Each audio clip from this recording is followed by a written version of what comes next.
تو یہ بات بڑی یعنی اہم ہے.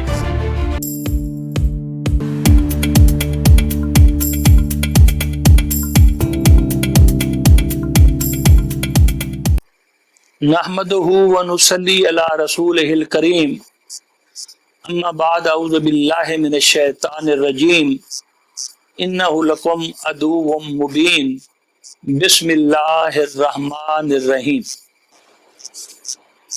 جو ٹاپک آج ہم ڈسکس کرنے جا رہے ہیں وہ سوسائٹی کا برننگ ایشو ہے، یعنی ویلیو آف نکاح نامہ. نکاح نامہ کی ویلیو کیا ہے؟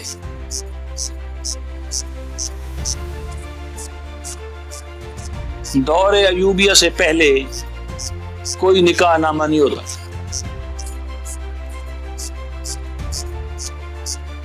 اورل پرپوزل ایکسپٹینس ہوتی تھی، نکاح ہو جاتا تھا، لیکن اس سے بڑی قباحتیں مسائل پیش آئے. کچھ لوگوں نے ریفیوز کر دیا، یہ میری بیوی نہیں ہے لہٰذا یہ بچے میرے نہیں ہیں. تو بڑے مسائل پیش آئے. تو پھر دور ایوب میں یہ سجیسٹ ہوا، کوئی چینجز کی گئیں، اور پھر یہ 1961 میں یہ نکاح نامہ یہ آرڈیننس بنا، اور پھر یہ نکاح نامہ وجود میں آیا. 1965 میں پھر رولز ریگولیشن بنائے گئے، نکاح خان، نکاح رجسٹرار وغیرہ وغیرہ.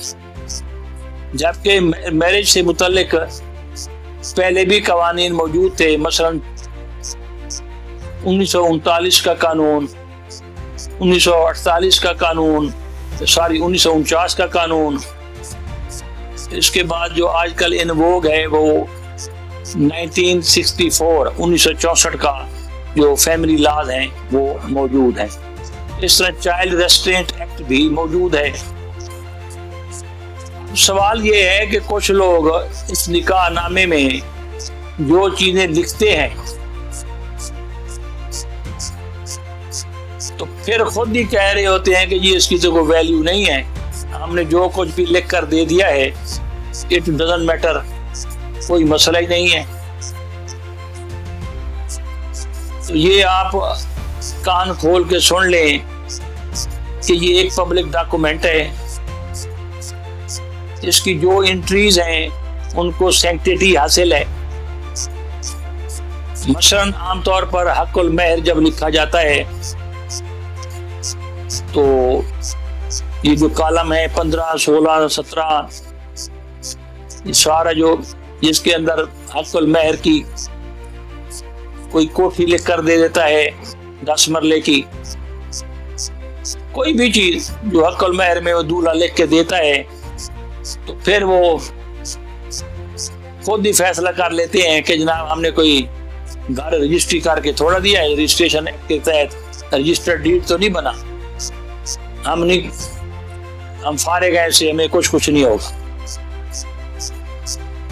یہ بات بڑی اہم ہے کہ یہ جو نکاح نامہ ہے یہ اس کی وہ ویلیو ہے جیسے آپ کسی یعنی رجسٹرار کے پاس جا کے رجسٹری کروائیں اپنی جائیداد کی، مکان کی، یا اگر سونا بھی لکھا جاتا ہے اور رقم بھی لکھی جاتی ہے تو یہ it will be called as debt on the part of دولہا.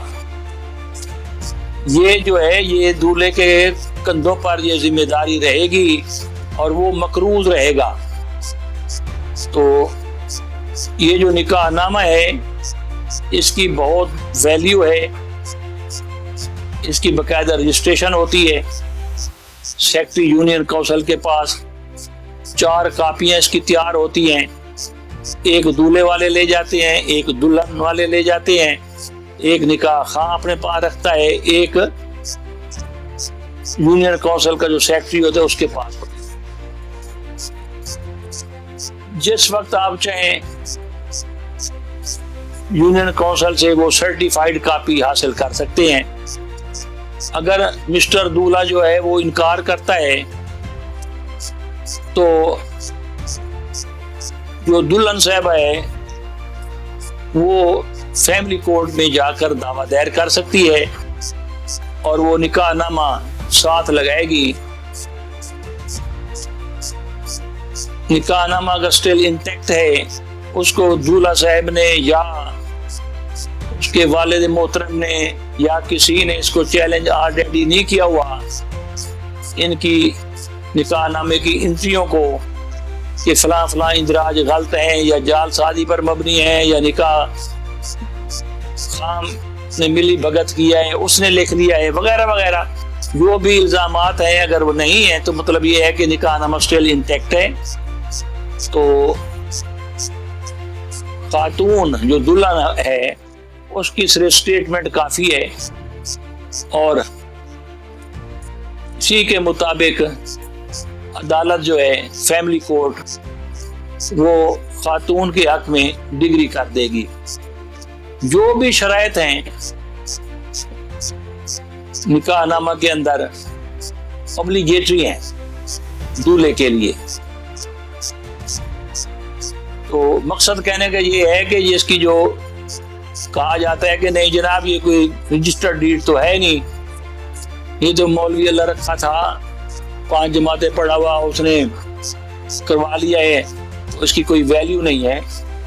तो चाहे आपका करोड़ रुपया लिखा हुआ है, चाहे आपकी 10 कनाल की कोठी लिखी हुई है, जो भी है, ये सब चीजें जो हैं ये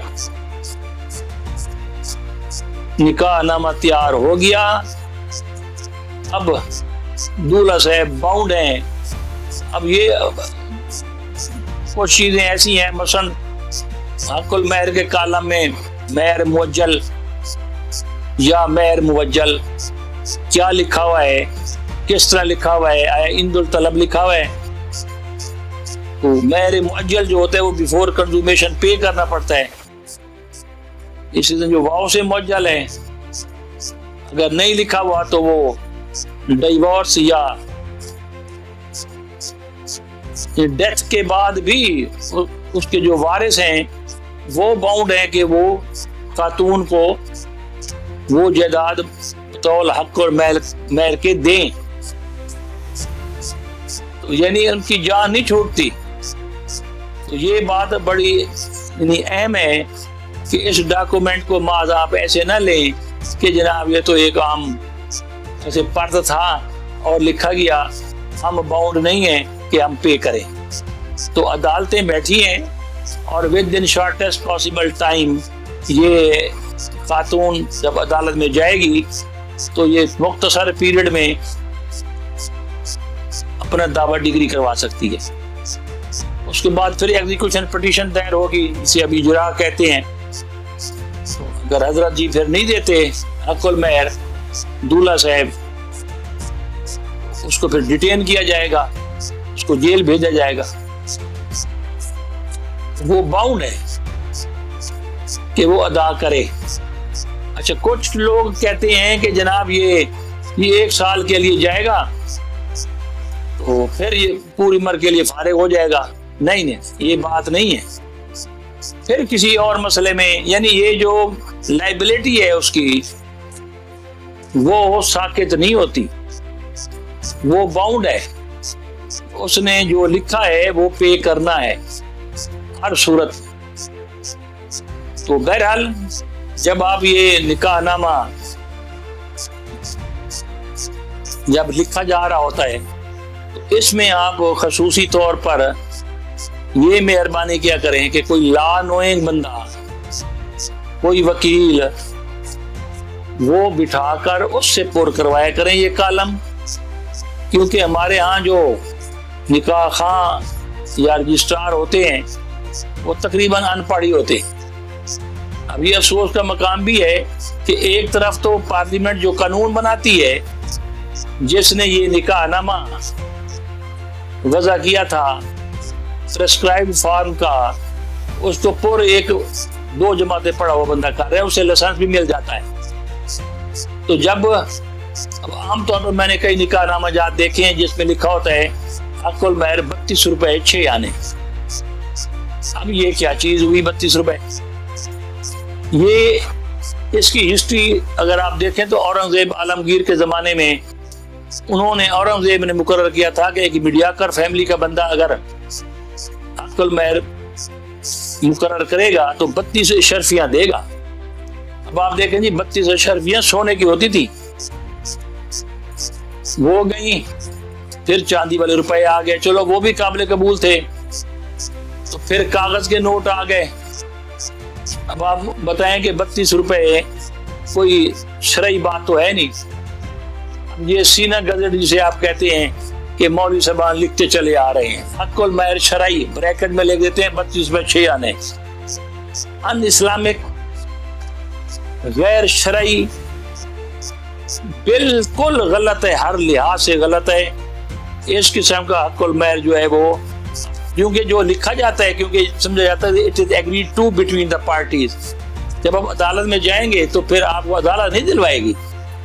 अब इसको पुर करने के लिए खुद फैसला कर लिया करें कि आया इस दस्तावेज को लिखने के लिए लॉ नोइंग बंदा चाहिए या नहीं। उम्मीद है आपको ये लेक्चर समझ आ गई होगी। शुक्रिया।